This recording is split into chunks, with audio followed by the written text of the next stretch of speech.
Welcome to TV. పట్టభద్రుల MLC అభ్యర్థి కరీంనగర్, ఆదిలాబాద్, నిజామాబాద్ మరియు మెదక్ ఉమ్మడి జిల్లాల అభ్యర్థి అంజిరెడ్డి గారు ఉన్నారు. వారితో మాట్లాడదాం. Sir, congratulation sir. మొత్తానికి జాతీయ పార్టీ నుండి ఎమ్మెల్సీ టికెట్ సాధించారు. ఎలా సాధ్యమైంది సార్? తీవ్ర పోటీ ఉన్నప్పటికీ మీరు సాధించారు.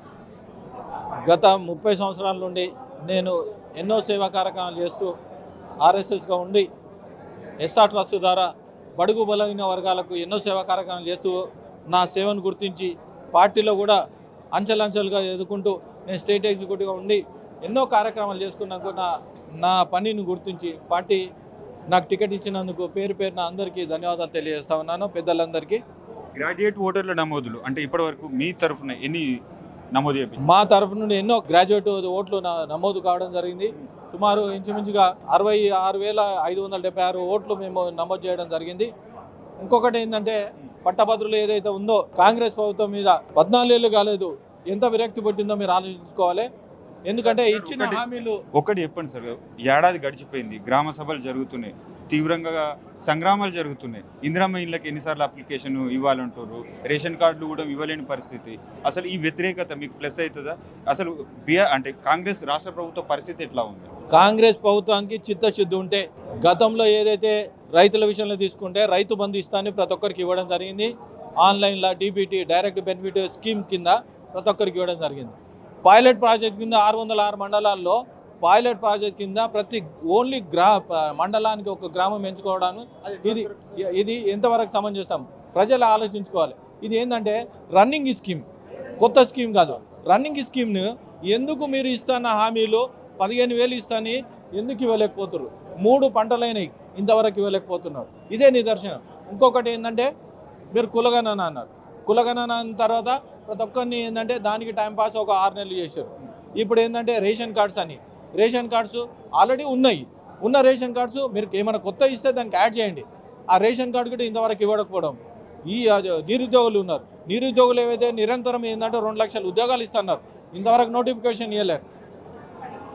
హామీలు ఏవైతే ఉన్నాయో మీరు నిరుద్యోగుల విషయంలో తీసుకుంటే 4,000 నిరుద్యోగ వృత్తి ఇస్తున్నారు. అది రాహుల్ గాంధీ గారు పిలిచి కొంగర కాలంలో రాహుల్ గాంధీని పిలిచి, ఎందుకంటే లోకల్లో ఉన్న నంబర్ అని రాహుల్ గాంధీ గారిని పిలిచి మీరు చెప్పారు కదా, ఇంతవరకు 14 ఏళ్ళు అయ్యారు. 14 ఏళ్ళలో ఒక్కొక్కరికి 56,000 మీరు బతికి ఉన్నారు. ఇంతవరకు అది ఇవ్వలేరు. ఏ విషయంలో ఆడపిల్లలకి ఏంటంటే స్కూటీ ఇస్తున్నారు, స్కూటీ ఇవ్వలేరు. ఏ విషయంలో తీసుకున్నా కానీ అన్నీ మీరు 6 హామీలు ఏవైతే 6 గ్యారంటీలు ఇచ్చారో 6 గ్యారంటీలు ఒక గ్యారంటీ ఫ్రీ బస్ ఇచ్చారు. తర్వాత మహాలక్ష్మి అమౌంట్ ఇవ్వలేరు. ఏ స్కీమ్ తీసుకున్నా కానీ 6 గ్యారంటీ ఓన్లీ మూలకు పంపించారు.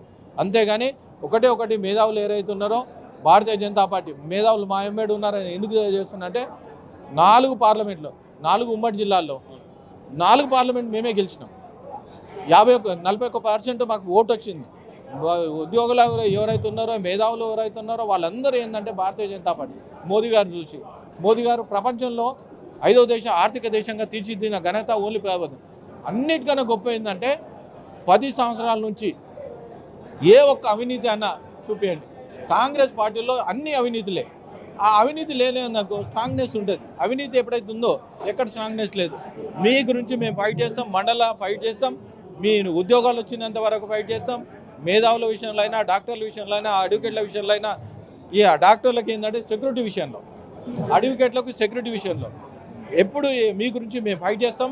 ఇంకొకటి ఏంటంటే నిరుద్యోగులు ఎవరైతే ఉన్నారో ఉద్యోగులు ఏ విధంగా తీసుకోవాలి, నిరుద్యోగుల కోసానికి మేము మా పడంచేరులో 13,500 ఎస్ఎఫ్టీ కన్స్ట్రక్షన్ బిల్డింగ్ చేస్తూ ఉన్నాం.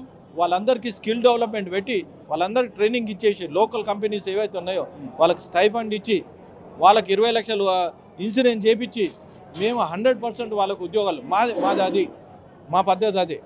ఇంకొకటి గతంలో మేము ఏంటంటే ఎవరైతే విద్యార్థులు ఉన్నారో, ఎవరైతే కాలేజీలు ఉన్నారో, స్టూడెంట్స్ ఉన్నారో వాళ్ళందరికీ ఫీజులు కట్టి మేము చదివించిన మా ఎస్ఆర్ ట్రస్ట్ ద్వారా మా సిస్టమ్ అది. మా సిస్టమ్ ఒకటి ఏంటంటే అందరు బాగుండాలి, అందులో ఉండాలి. ఆ సిస్టంతోనే ప్రతి ఒక్కరు నేను కోరేది ఏంటంటే విద్యావంతులు, మేధావులు, ఇంకోటి ఉద్యోగులు, మీరందరూ కోరేది ఏంటంటే భారతీయ జనతా పార్టీ మొదటి ప్రాధాన్యత ఓటు వేసి గెలిపించాలని నేను కోరుతా ఉన్నాను.